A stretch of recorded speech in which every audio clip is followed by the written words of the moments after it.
Hi, my name's Moonpie and I hope you're having a fantastic day. Today we're going to be taking a look at the numerous minor civilizations in Age of Empires 3 Definitive Edition. Firstly, we're going to be taking a look at the importance of making use of natives in a treaty game. After that, we'll take a look at each of the minor civilizations that you're actually able to use in the treaty map pool.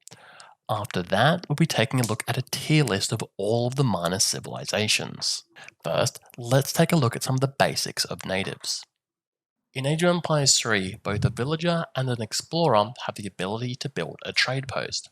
Now, a trade post can only be built in one of two specific building places. These building places are outlined on the map with either a circle or an arrowhead. If you build a trade post on the circle indicator, you will initially get regular deposits of experience, which will obviously allow you to get your home city shipments earlier. If you upgrade the trade post, this will increase the regularity in which you gain experience. Additionally, you can select to receive any of the three other resources instead. Now, typically in treaty, you'll want to keep the experience trickle on until you have all your cards, in which case you'll then swap over two resources. Now, additionally, there is also the arrowhead indicator on the minimap, and this is basically telling the player that this is where a native settlement is. Now, before you actually build your trade post, you can actually click on the settlement and then press the Alt key, and it will actually show you the units that you're able to build, as well as the various upgrades that are available to you. This is obviously an extremely valuable thing to know, because if you don't know what civilizations do, this will very quickly allow you to determine if you should be building a trade post earlier or later. As most of the upgrades from the minor settlements offer benefits from a military or economic perspective, if you're playing with a team, it is of benefit to ensure that all teammates get the upgrades. On a number of occasions, I've had a teammate who has put the trade post down, got the upgrades, and then been unwilling to actually delete the trade post and let me have the upgrades as well. Don't be that guy. So apart from the upgrades, why would you bother going Nats? Well, allying with a native civilization obviously gives you access to one or multiple of their units, which basically allows you to have a bigger military. This is because Nats don't actually use population space and are instead limited to a set number, which you can see by hovering over the unit in the settlement or the embassy. Now, a limiting factor of using natives is that all native units cost wood.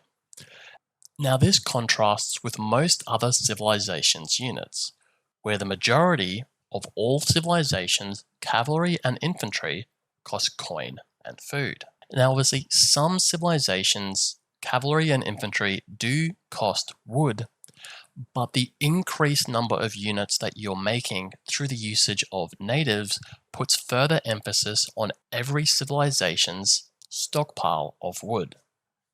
Now, I'll talk about this in a bit more detail a bit later on in the video, but people would typically alter the decks they use to account for the increased demand of wood required through the production of native units.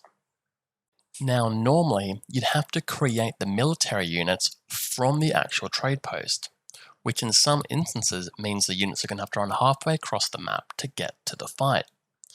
Now, your explorer can actually build up to 3 native embassies, which will allow you to actually spawn these units much closer to the front lines. So after you've got your trade post set up, I'd highly recommend putting your native embassies in line with your forward base. Another important consideration are the upgrades for the actual native units. Now, on the actual settlement, there will be 2 upgrades that you'll be able to research just as you would for a normal military unit. Now, it's important to note there is actually another upgrade that increases the damage and HP of your native units by 50%. Now, this upgrade is available in the capital for European civilizations, and for other civilizations, it's available through the TC. But to get to it, you need to be in Age 5. Now, it's obviously extremely important to get this upgrade, and although it costs 1.5k wood and food, in the long term, it definitely has a significant return on investment. Now, with that in mind, let's take a look at the various native civilizations. Now, there are a whole lot of native civilizations in Age of Empires 3. I'll be touching on each of them, but I'll be specifically focusing on the native civilizations that are available through the treaty map pool. First, let's take a look at Andes, which features the Incas. Now the Incas, whilst they are both a civilization in Age of Empires 3, which were obviously introduced through Definitive Edition, they were previously a minor civilization, which were available through Andes. Now this minor civilization gives you access to two separate units. The first unit, which excels at dealing with cavalry and shock infantry, costs 100 food and 20 wood. Additionally, they count as heavy infantry and they're limited to 13 units. The second unit excels at dealing with heavy infantry and costs 40 food, 55 wood, counts as ranged infantry and is limited to 10. Now it's important to note that on Andes, each team has access to two separate native trade posts, which basically doubles this limit.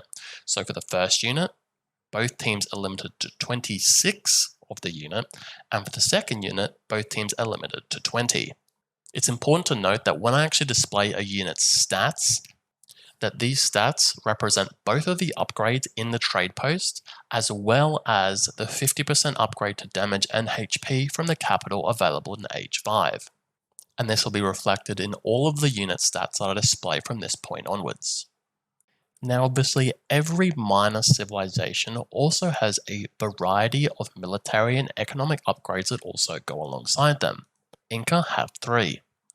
The first of which reduces the train time of infantry and cavalry by 15%.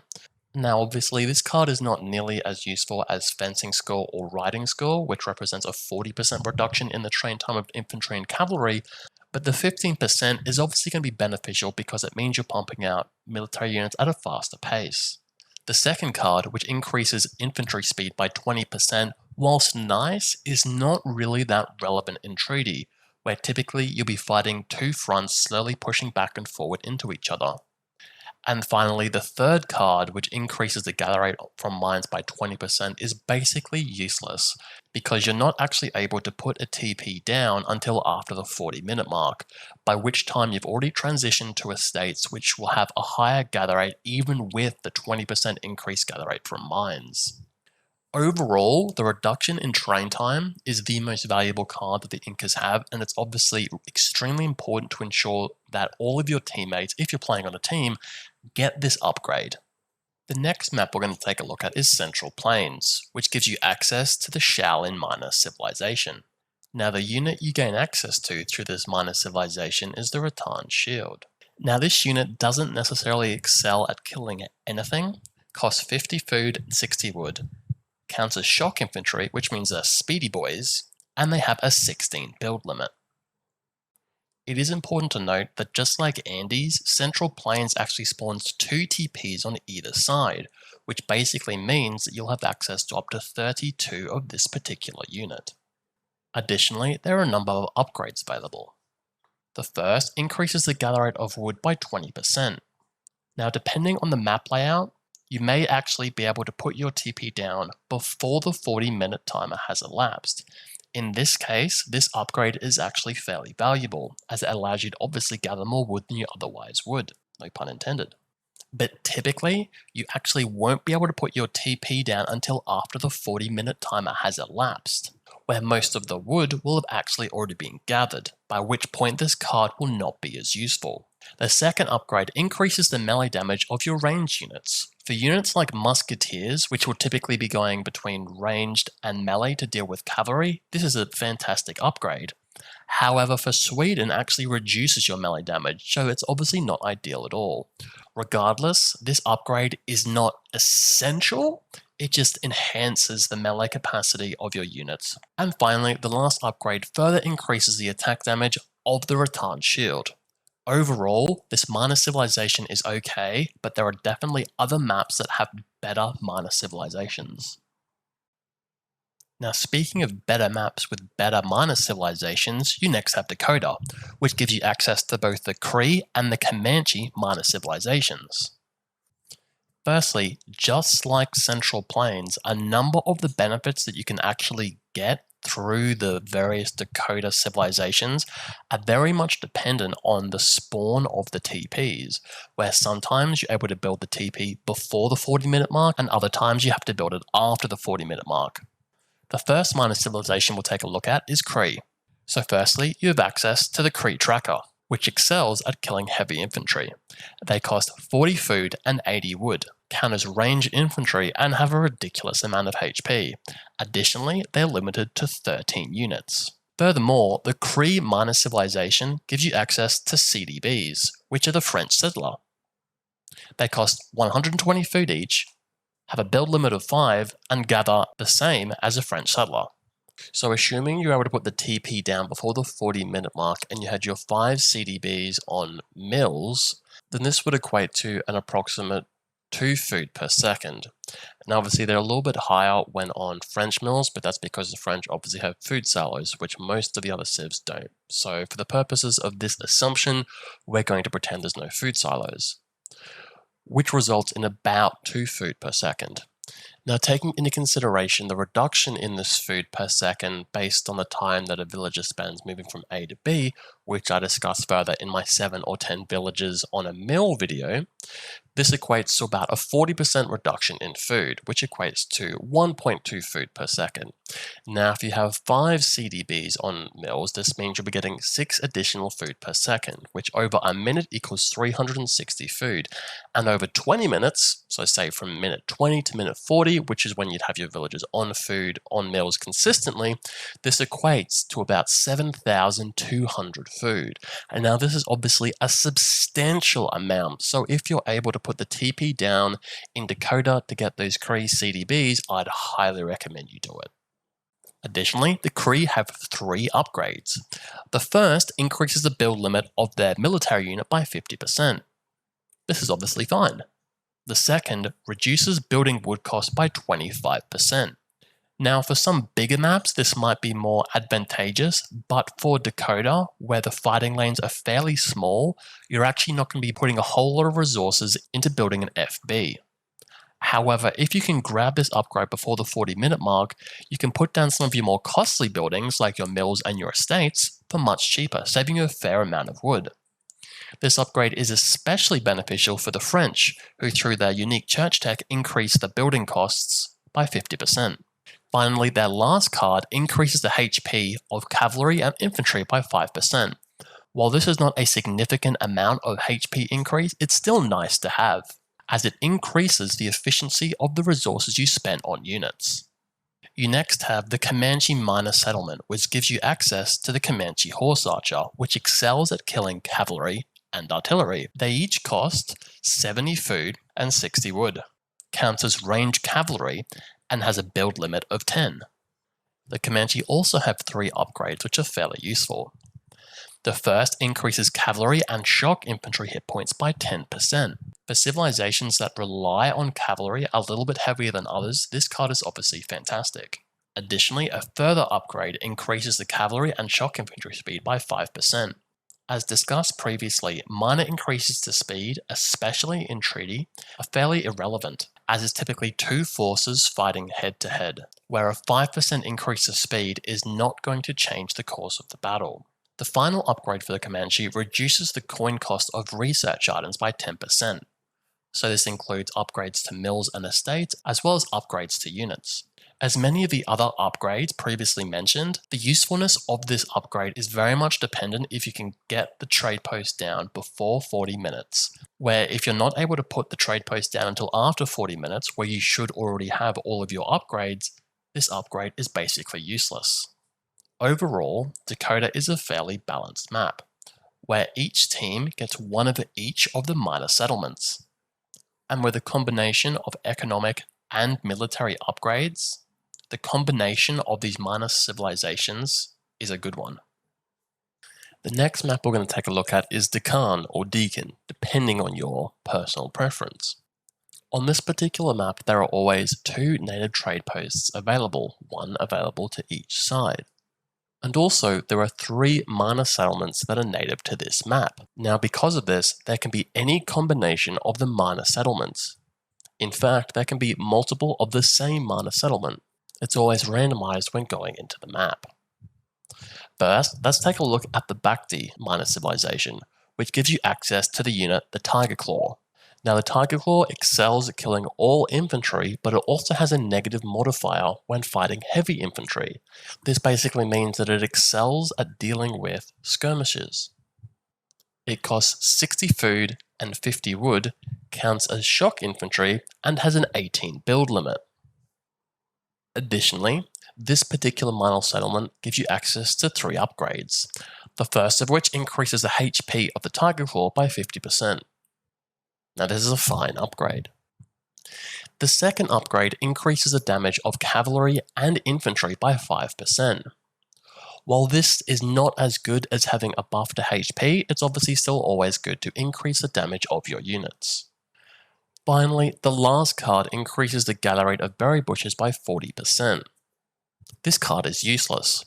When you take into consideration that you're actually not able to put a trade post down until after 40 minutes, where you already have all of your upgrades on your mills, this 40% increase to the berry gather rate is useless. The next minor civilization we're taking a look at is the Udasi minor settlement.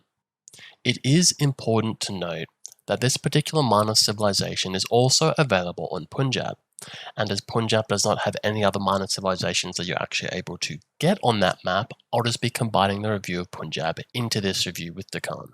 This minor civilization gives you access to the chakram. Now this particular unit has an AoE attack, and they excel at dealing with heavy infantry. However, they do fairly poorly against cavalry and shock infantry. Now this particular unit costs 100 food, 50 wood, counts as ranged infantry, and has a 12 build limit. Additionally, this minor settlement has access to 3 upgrades. Now the first upgrade increases the gather rate from mills and estates by 10%, which is obviously fantastic. Now to get a better understanding of how much this will actually equate to, let's take a look at some numbers. So with all mill ups, including eco-theory, refrigeration, sustainable agriculture, and the capital upgrade, you'll be getting about 1.61 food per second from mills. On the other hand, with estates, with all ups, eco-theory, rum distillery, cigar roller, royal mint, and the capital ups, you'll be looking at about 1.55 per second. Now, taking into consideration the 40% reduction in gather rates, again, from my previous look into the 7 versus 10 villages on a mill, you are looking at about 0.966 food per second or 0.93 coin per second. Now, from the food perspective, 0.966 times 0.1, which equates to 10%, is an increase of 0.0966 extra food per second. Over a minute, this equates to 5.796 extra food per minute per villager. So when you multiply this by 40, which 40 villages, you're sitting at about 231.84 extra food per minute. So let's say the treaty has continued for 20 minutes past the 40-minute treaty timer.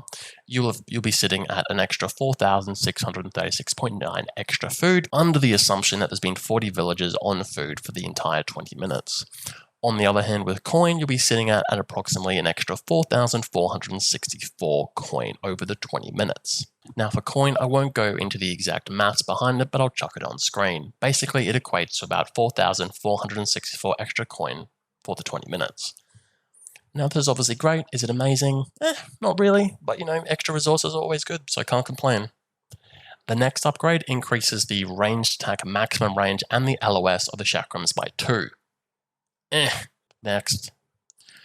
The final one increases your explorer's hit points by 50%. When you consider that an explorer has around 3,000 HP worth of capital upgrades, you might be thinking, plus 50%? That is fantastic. An explorer with 4,500 HP, sign me up. But unfortunately, that's not how it works. Unfortunately, the increase of 50% is applied to the base value of your explorer's HP, which is obviously not anywhere near 3,000. In fact, it's 400. This basically means that your explorer's HP is being increased by 200, which is not that impressive, but hey, it adds up. The return on investment for this is definitely there. It's just not nearly as impressive as having an extra 1,500 HP. Now the final native civilization we'll be taking a look at is the Sufi minor civilization. It's important to note that this civilization is available on both Deccan and on Fertile Crescent. Now, as there are no further civilizations available on Fertile Crescent, I'll just be combining that review with the Deccan review. However, it is important to note that on Fertile Crescent, you are typically able to grab the TP before the 40-minute mark, which for some of their upgrades is extremely important. Where on the other hand, with Deccan, it's very unlikely to be able to grab the TP before the 40-minute mark unless you have an unusual spawn on a 1v1. Now, the Sufi minor civilization gives you access to the war elephant, which is basically a smaller yet bigger version of the French gen. Like the Tiger Claw, it excels at killing all infantry, however it has a negative multiplier when fighting heavy infantry. As such, it is good at killing skirmishers. Additionally, it has an AoE. It costs 200 food, 80 wood, counts as hand cavalry, and has a build limit of 8. Additionally, like the other minor civilizations, they have access to 3 upgrades. The first of which gives a fattened goat every 2 minutes to game up until 30 minutes, so you'll get a maximum of 15 fattened goats. So when you get this card past 30 minutes, you obviously queue some villagers onto it to gather food, because you'll typically be able to gather food from the goats faster than you will be able to gather it from mills. The next card increases the gather rates of everything by 10%, however it decreases the HP of your villagers by 40%.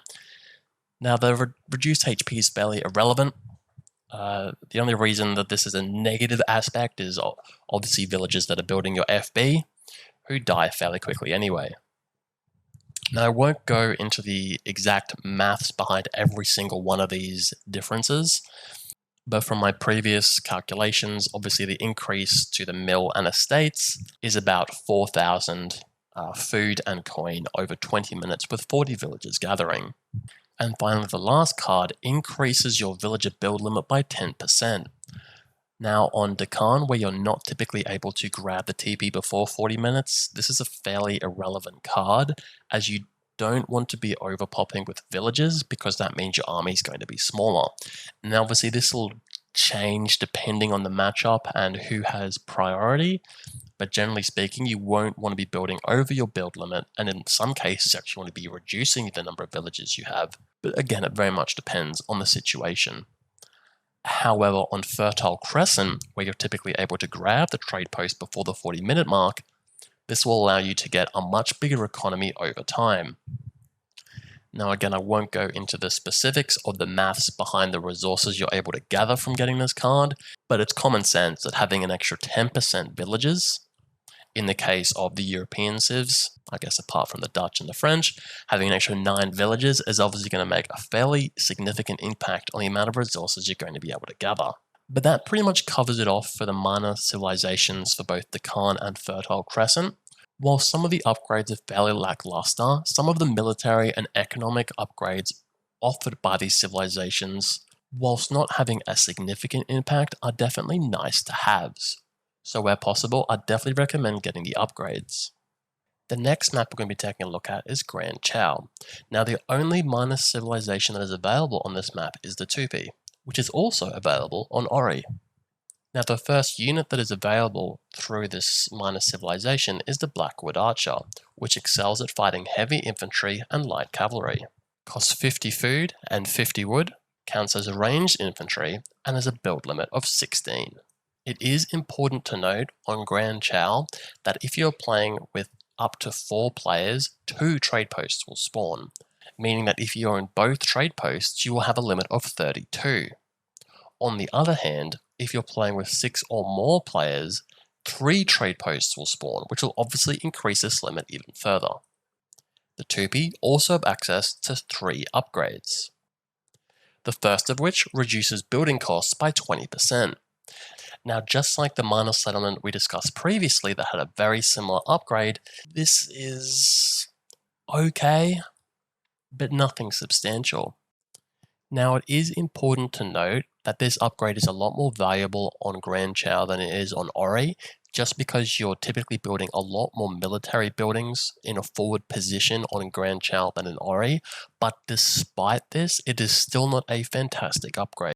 The next upgrade increases archer damage by 10%, of which it obviously includes the Blackwood Archer.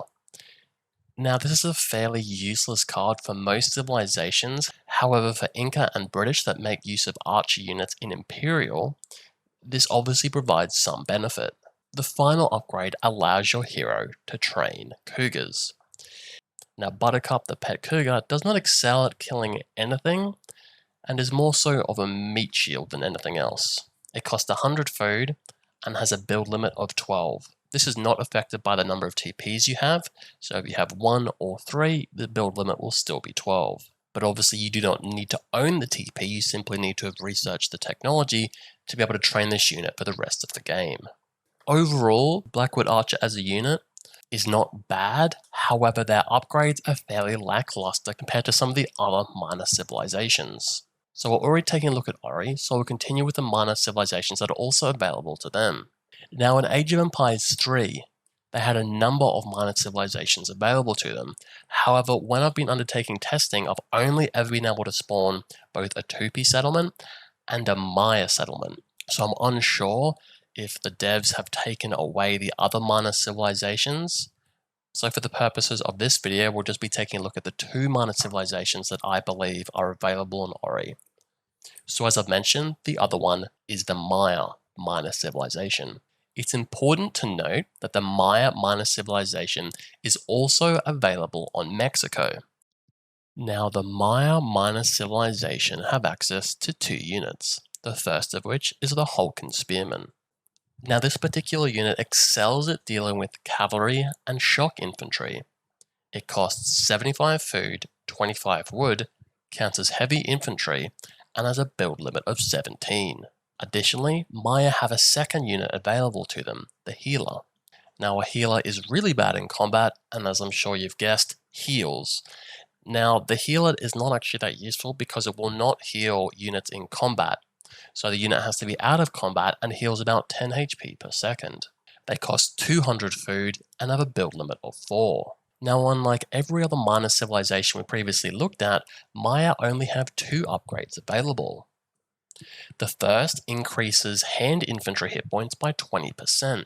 Now for civilizations that make use of hand infantry, whether that be the various native civilizations, like Iro, Aztec, and Inca, the Asian civilizations, specifically Japan and China, or some of the Euro civilizations that make use of halbs or similar units. This is obviously a fantastic card. This hit points increase is substantial and is 2 times that offered by any of the other minor civilizations we've previously had a look at. For those aforementioned civilizations that make use of hand infantry, this card is fantastic. Additionally, the second upgrade that Maya has increases the gather rate from mills by 10%. Now this is obviously the same upgrade that you get from a number of other civilizations, and it equates to about 4,000 food over 20 minutes under the consideration that about 40 villages are on. Now that's obviously only a general number, and that will change depending on the exact cards that you're sending, as well as the civilization that you're playing. However, it'll be around 4,000 extra food per 20 minutes. Overall, despite only having 2 upgrades, the Maya Civ is one of the best, I feel. The significant boost to HP of hand infantry, as well as the increase to gather rates from mills, sets them apart from some of the lower tier minor civilizations. Now on Mexico, but not on Ori, players are able to align themselves with the Zapotec native civilization. Now through this minor civilization, players are able to create the Lightning Warrior, which is a unit which excels dealing with cavalry, heavy infantry, and shock infantry. The unit costs 40 food, 60 wood, counts as heavy infantry, and has a 15 build limit. The Zapotec minor civilization also has 3 upgrades that are available to players. The first of which is a crate of 100 wood for every 2 minutes of the game up until 30 minutes, which obviously equates to 1.5k wood. Yeah, so there's nothing wrong with this card, it's nothing amazing, but an extra 1.5k wood is always good. The second increases hand infantry damage by 20%. Now obviously on Mexico, if you're also allied with the Maya civilization, which increases HP of the hand infantry by 20%, a further increase of the damage by 20% is obviously fantastic. If I had to pick one or the other, I'd pick an increase of HP hands down every time. Obviously you're not going to be complaining about increasing the damage that your hand infantry does. Obviously, this upgrade is not particularly relevant for civilizations that don't make use of hand infantry that often, but for civilizations that do make use of hand infantry, this card is obviously great. The final upgrade for this minor civilization increases the gather rates of mills and estates by 10%. It also increases the gather rate for berry bushes by 10%, but that's basically irrelevant. Now, as previously discussed, a 10% increase in the gather rates to mills and estates will equate to about a 4,000 increase in gold over 20 minutes, assuming there are 40 villages on. Now, obviously, if you have the Maya and the Zapotec upgrades, they won't multiply together. However, they're instead applied to the base value. So you'll basically be getting 4,000 food from the Maya upgrade and 4,000 food from the Zapotec upgrade. It is important to note that only the Zapotec upgrade affects estates as well, where the Maya upgrade only affects mills. Overall, just like the Maya civilization, I feel the Zapotec civilization is also fairly good. It's obviously more beneficial for civilizations that make use of hand inventory, but regardless, the combination of both military and economic upgrades are obviously fantastic. Now the next map we're going to be taking a look at is Ozarks. Now in this particular map, each side will always get one trade post, and it will contain one of two minor civilizations. The first of these is Comanche, something we've already covered in the Dakota overview, so if you'd like more information on Comanche, feel free to go back to that section. The other native civilization that is available are the Cherokee. Now aligning yourself with the Cherokee allows you to create the Cherokee Rifleman. Now the Rifleman excels at dealing with heavy infantry and light cavalry, costs 60 food, 60 wood, counts as ranged infantry, and has a build limit of 16. This unit is obviously very similar to the legendary tracker that is available through Cree, which is available through Dakota. And although it has a bit less health than the tracker, it has increased damage. Again, if you'd like more information on the Cree minor civilization, feel free to go back to the Dakota section. The Cherokee native civilization also has 3 upgrades available to the player. The first delivers 4 settlers. Now this might not seem particularly impressive, however, this allows you to overpop on villages. So if you've reached your maximum number of villages, i.e. say 99, and then you send this card, you will have 103 villages. Now I won't go into the specifics behind the maths of the extra resources this gets for you, but obviously having more villages equals more resources. The next upgrade increases native warrior speed by 20%. Now this is obviously a very similar upgrade to the Inca minor civilization. However, the Inca minor civilization provides a 20% speed boost to all of your troops. This just applies to native warriors. Now just like the previous card, a speed boost is not that relevant. Whilst obviously being able to move faster is ideal, generally speaking you're fighting on a head-on engagement where speed is not a determining factor in who wins or loses. But obviously this card is not bad to have. The final upgrade removes the wood cost from all upgrades in the market, dock, mill, and estate. Now this upgrade is not especially relevant in the market because the only resource gathering increases that have a wood cost are available in age 1 and 2, obviously for both gathering food and coin faster. Now obviously to build a trade post costs 200 wood, and then this upgrade costs 100 food and 100 coin. These resources obviously much better spent elsewhere, because by removing the costs for the age 2 upgrades, you're only saving yourself 325 wood. Where the trade post costs 200 wood, and then 100 coin and 100 food, that's obviously 400 resources. But obviously for the mill and estate, where the wood costs, especially for the estate, are fairly substantial, this will allow you to save thousands of wood. So it's obviously a worthwhile upgrade to get before you get your mill and estate upgrades. The final map in the treaty map pool that we'll be taking a look at is Pampas Sierras. On this map, the minor civilization Mapuche are available. It's important to note that on this map there are 4 trade posts available, so being able to control all of them will result in a large amount of native warriors. The first unit that is available through this minor civilization is the Ironwood Clubman. The Clubman exceeds at dealing with cavalry and shock infantry. Costs 100 food, 65 wood, counts as heavy infantry and has a build limit of 8. The second unit that is available is the Bowler Rider. This unit excels at dealing with heavy cavalry and artillery, costs 90 food, 90 wood, counts as light range cavalry, and has a build limit of 8. This minor civilization also has 3 upgrades available to the player. The first reduces the coin cost of units by 10%. This is obviously a great upgrade because in treaty games you're typically building hundreds if not thousands of similar units, most of which will have a gold cost. And over time this 10% reduction will result in thousands of extra coin. The second upgrade increases hand infantry siege attack damage by 50%. Now this is not a particularly relevant card because generally speaking you'll be using mortars to get through buildings, but it's not a bad card to have. The final upgrade gives you a 100 coin crate for every 2 minutes of the game up to 30 minutes. This means that you'll be getting up to 1500 coin, which is obviously great. Again, it's not an amazing card that will result in thousands upon thousands upon thousands of extra resources gained over time, like some of the economic upgrades. However, it's always nice to get a lump sum of coin. But that pretty much sums it up for the treaty map pool. There are obviously other maps that have different native civilizations on it, but this video has already gone on for a substantial amount of time, and dedicating time to these other native civilizations that you're not really ever going to see would obviously just extend the length of the video. Now that we've had a detailed look into each of the minor civilizations that are available through the treaty map pool, let's take a look at a ranking or a tier list of all of the native civilizations in Age of Empires 3 Definitive Edition.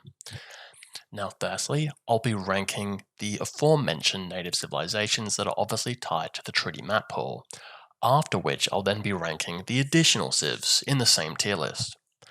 Now it is important to note that the treaty map pool, for whatever reason, is not the map pool that is actually used for ranked. I'm hoping this will be fixed in the near distant future because I don't really think it makes sense to have a treaty map pool and for it to not be in ranked.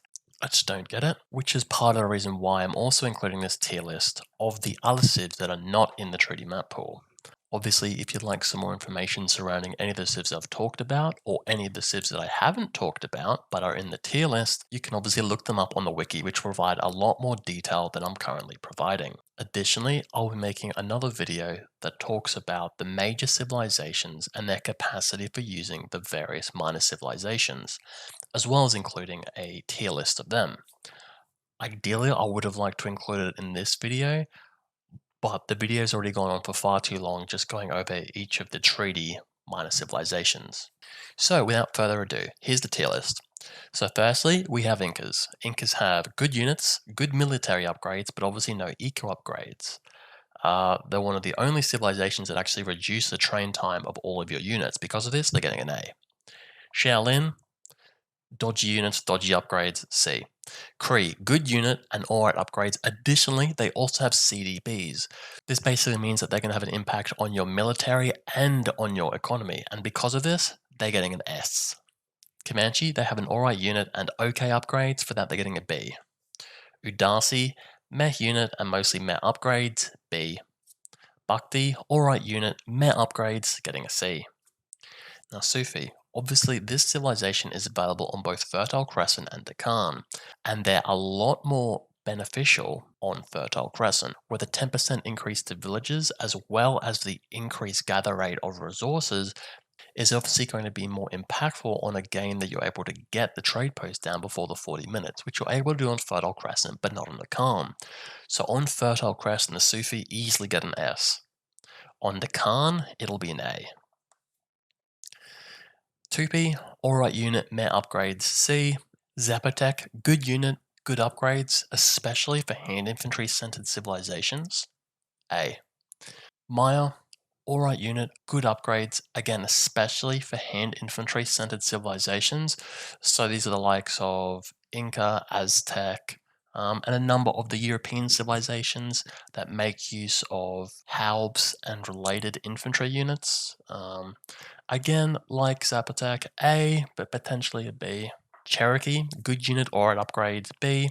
Mapuche, crap units. Their units are extremely expensive for what they do. The only saving grace for Mapuche is that they have the 10% coin reduction upgrade. So they're on the cusp of swinging between a C and a B. I'm going to chuck them in C just because everything apart from that one upgrade is crap.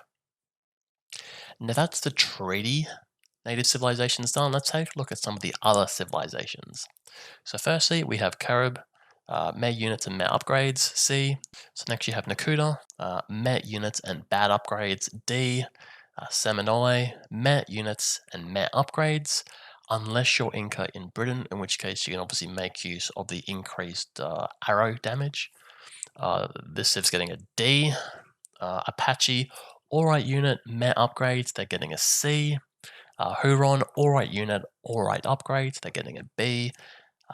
Klamath, alright unit, alright upgrades, getting a B. Navajo, alright unit, alright/good upgrades. They're good if you are a herding civilization and can make use of the increased fattening bonus that they get. I guess if you're a herding civ, they're an A, but if otherwise, they're probably a B. Jesuit, I'm not exactly sure I pronounced that properly. Alright unit, Met upgrades, C. And finally, you have Zen. Alright unit, Met upgrades, B. So I guess based on my ranking of all the different native civilizations, there's actually quite a spread. Now, you might obviously have a different perspective on which native civilizations are good and which are bad, and that's fine. Power to you. This is just my perception on the overall usefulness from both a unit perspective as well as the upgrades that affect both the military and economy. But that pretty much sums it up for the video. Today we've had a quick look at the importance of using native civilizations in treaty games.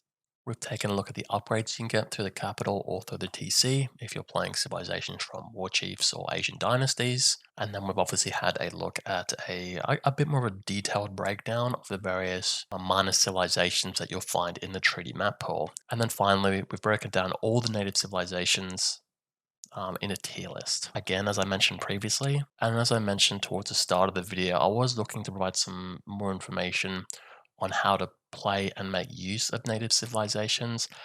This video has simply gone on for too long, so I'll be making a follow-up video at some point in the future, which will go over this in a bit more detail. But I hope you've learned a thing or two. I know I definitely have, looking into the specific details behind all these native civilizations. If you have any questions related to any of the content that I've discussed in this video or my other videos, feel free to chuck a comment below the video, or feel free to come and check me out on Twitch or on Discord. Links to those are in the description. But whatever the case, I hope you have a fantastic rest of your day/night, and I'll catch you guys again another time. Bye.